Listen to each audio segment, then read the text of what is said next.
J'ai un gros problème avec mes favoris. En gros, dès que je vois un site, un article ou un outil qui paraît intéressant, je le garde en favori et je regarderai plus tard. Le problème, c'est que je fais ça depuis que j'ai un ordinateur. Donc forcément, les favoris s'accumulent et à mon avis, je dois avoir des liens qui datent de la sortie de l'iPhone 5. Les liens sont principalement répartis sur Safari, Brave ou encore Chrome et à mon avis, je dois avoir un bon paquet de liens morts. Mais maintenant qu'on a ChatGPT, je vais utiliser l'IA pour trier tout ça parce que sinon, ça va me prendre des heures. Je vais donner tous mes liens à ChatGPT qui va devoir les fusionner pour ensuite faire des catégories adaptées en fonction de ce qui est travail ou encore vie personnelle. ChatGPT aura une seule règle à respecter, aucun lien important ne doit disparaître. On va découvrir ensemble s'il rend mes fichiers propres ou si c'est peine perdue.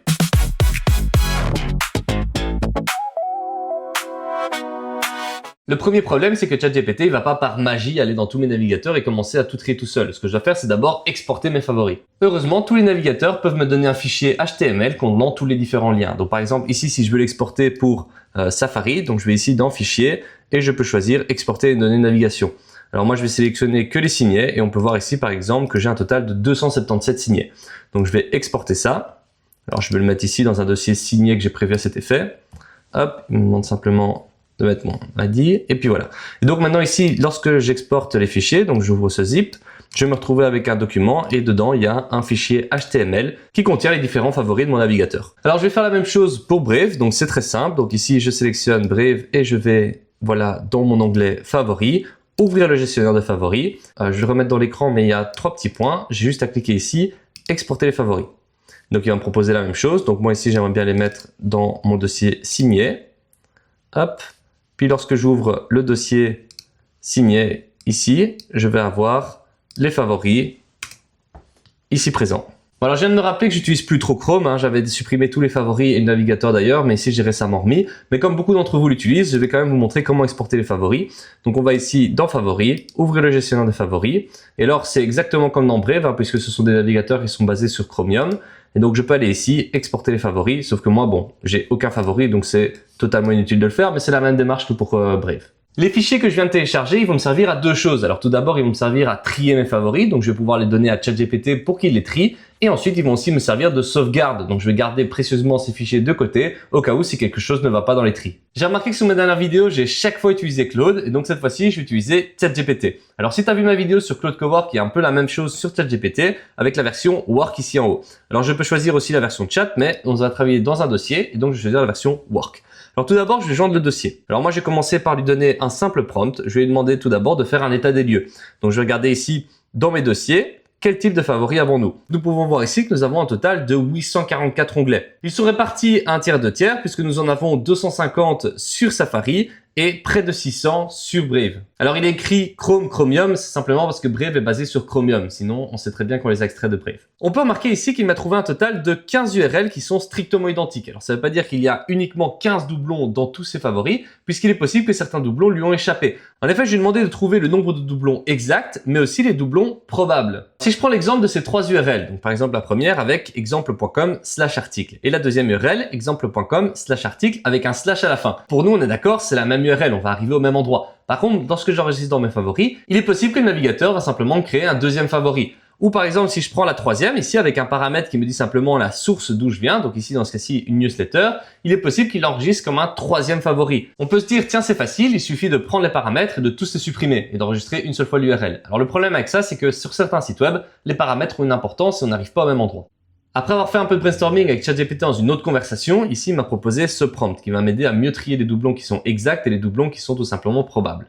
Bon, il a quand même détecté pas mal de doublons. À mon avis, ce sont des favoris qui sont dans les deux navigateurs en même temps, plutôt que dans un seul navigateur. Et donc ici, on va pouvoir simplement les supprimer et les garder que dans le navigateur dans lequel ils sont plus logiques. Notre objectif n'est pas uniquement de détecter les doublons et de les supprimer. Ce qu'on aimerait bien aussi, c'est instaurer un tri avec des catégories. Parce qu'en effet, si je supprime les doublons, ok, il y a un lien en moins, mais j'ai quand même tout mon bordel qui reste là. Ici, maintenant, je vais lui demander de trier et de catégoriser mes onglets. En effet, j'aimerais bien à la fin de ce travail d'obtenir 2 fichiers, un que je pourrais importer dans Safari pour tout ce qui est vie perso et un que je pourrais importer dans Brave pour le travail. Et donc ici, je vais lui dire ça. Construis d'abord 2 univers, travail et perso. Alors pour répartir le lien, utilise cet ordre. Alors ici, j'ai plusieurs choses. Donc tout d'abord, je vais dire en fonction du navigateur d'origine, il est fort probable que ça indique s'il s'agit d'un onglet pour le travail ou pour le personnel. Mais ce n'est pas le seul critère. Ensuite, il y a les dossiers d'origine, il y a bien évidemment le titre et le domaine, le contenu public de la page. Je lui ai aussi demandé qu'il me pose des questions en cas de doute. En effet, tout à l'heure, il m'a parlé d'onglets qui avaient un lien avec Raspberry Pi, mais il ne sait pas si c'est pour le travail ou tout simplement parce que j'ai une Raspberry Pi chez moi et j'aime bien m'amuser dans mon temps libre. Voici l'arborescence qu'il m'a proposé. Alors moi, à première vue, ça a l'air très sympathique puisqu'il a bien catégorisé les différents onglets. Par contre, bien évidemment, moi je vais accepter ça rapidement pour faire la vidéo. Par contre, de ton côté, toi, vérifie bien les sous-catégories. Tu peux même proposer une arborescence plus approfondie avec différents niveaux. On a trouvé les doublons, on a trié. Maintenant, il reste un dernier dossier que j'aimerais bien supprimer, c'est celui des liens morts. Un piège à éviter est de demander à ChatGPT de supprimer tous les liens qu'il n'arrive pas à ouvrir. En effet, s'il y a par exemple une authentification ou quelque chose comme ça, il est possible qu'il le détecte comme un lien mort. Or, ce n'est pas le cas. Voici le prompt que j'aurais bien aimé utiliser. Donc ici, par exemple, il permet d'accéder à l'URL et de vérifier en fonction du code qu'il reçoit s'il y a un code d'erreur, par exemple, ou une redirection. Alors moi, je vais pas le faire. Pourquoi? Parce que j'ai plus de 800 URL. Et d'ailleurs, si tu en as plus de 800, je te conseille de pas le faire non plus. Pourquoi? Parce qu'il va faire plein de requêtes à Google ou aux différents sites et j'ai pas envie d'avoir un problème. Et donc, ce que je conseillerais de faire, c'est de le faire par dossier. Donc, par exemple, si tu as un dossier avec une dizaine ou une quinzaine de liens, eh bien, c'est d'appliquer ce prompt pour chaque dossier, qu'il le fasse de manière individuelle et qu'il n'y ait pas 800 requêtes d'un coup. Et donc, pour ça, ce qu'on peut faire, c'est prendre ici, dans l'arborescence qu'il a proposé, un dossier et simplement lui dire, voilà, fais-le uniquement pour ce dossier-là. Donc, par exemple, si je prends ici le dossier sport et loisirs et je vais lui dire, voilà, dans le prompt, d'appliquer ça pour le dossier sport et loisirs.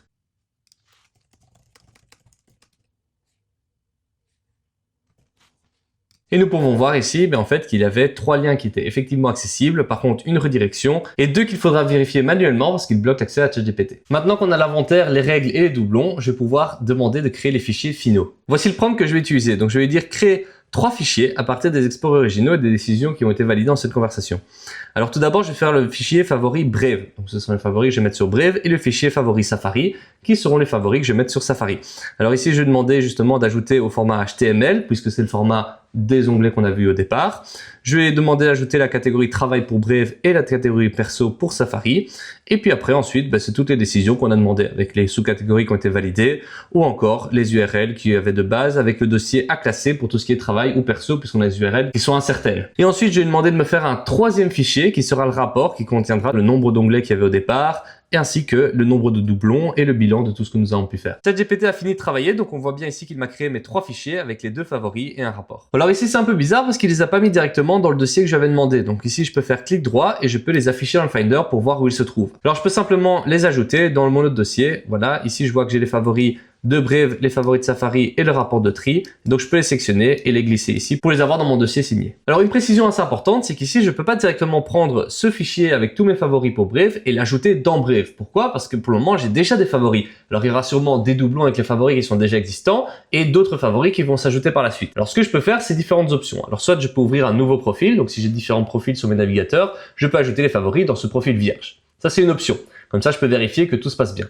Une autre option, c'est simplement, ici j'avais exporté mes favoris de Brave, donc j'ai une sauvegarde, et je peux les supprimer tous pour ensuite ajouter ce fichier-là. Et si je vois qu'il y a des choses qui ne me plaisent pas, je peux simplement retourner dans ChatGPT, améliorer mon fichier de favoris, et si ça ne va vraiment pas, je peux remettre le fichier original directement dans Brave, puisque je l'ai sauvegardé sur mon ordinateur. Moi, ce que je vais faire, c'est que je vais vérifier manuellement certains liens, et je vais approfondir un peu plus la recherche pour ajouter d'autres sous-catégories. En effet, certaines catégories qu'il m'a proposées contiennent plus de 100 liens, et je ne peux pas m'y retrouver dedans. Mais ça dépend des préférences de chacun. Mais dans tous les cas, tu as pu voir comment trier les favoris, les bookmarks ou encore les signets d'un navigateur. Ça fait plaisir de retrouver un peu d'organisation dans ces favoris, que ce soit sur Chrome, Brave ou encore sur Safari. Si tu veux voir l'IA résoudre des problèmes, mon frère et moi on fait régulièrement des vidéos, abonne-toi et on se retrouve dans la prochaine.